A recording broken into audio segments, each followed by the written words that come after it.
বন্ধুরা, নতুন একটা ব্লগে আপনাদের স্বাগত জানাই। ব্লগটা একটু করতে একটু দেরি হয়ে গেছে আজকে। তাতে আমাদের খাওয়া দাওয়া হয়ে গেছে, দুপুরে তো খাওয়া দাওয়া হয়েই গেছে। কারণ শুয়ে আছি, আমার মা এখন পাশে আছে, আমরা রেস্ট করছি। আমরা এখন রেস্ট করছি। তো তা সন্ধ্যেবেলা দেখা হবে আমরা কি করছি না করছি। তো আমি এখন ঠাকুরকে হলো পুজো দিচ্ছি।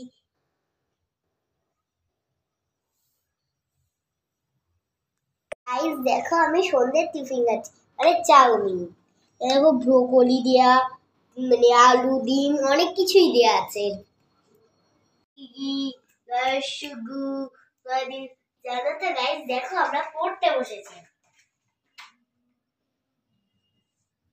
আমি পড়ে নিয়ে তারপরে আমি দেখাবো আমি কি কি করি।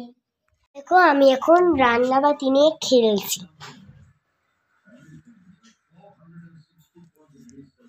দেখো গাইস, আমি রান্নাবাতি নিয়ে খেলছি। দেখতেই তো পাচ্ছ আমার রান্নাবাতিগুলো সব, মানে দেখো আমি এই যে আটা ছিল মায়ের কাছে, আটা বায়না করে সে বানিয়েছি। এগুলো তো রুটি।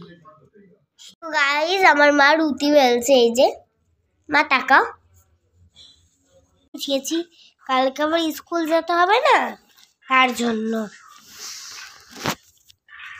এইখানেই হলো ব্লগটা শেষ করছি। দেখা হচ্ছে নেক্সট ব্লগে। Tata, bye bye, good night. ভালো লাগলে লাইক, কমেন্ট, শেয়ার তিনটেই করে দেবে।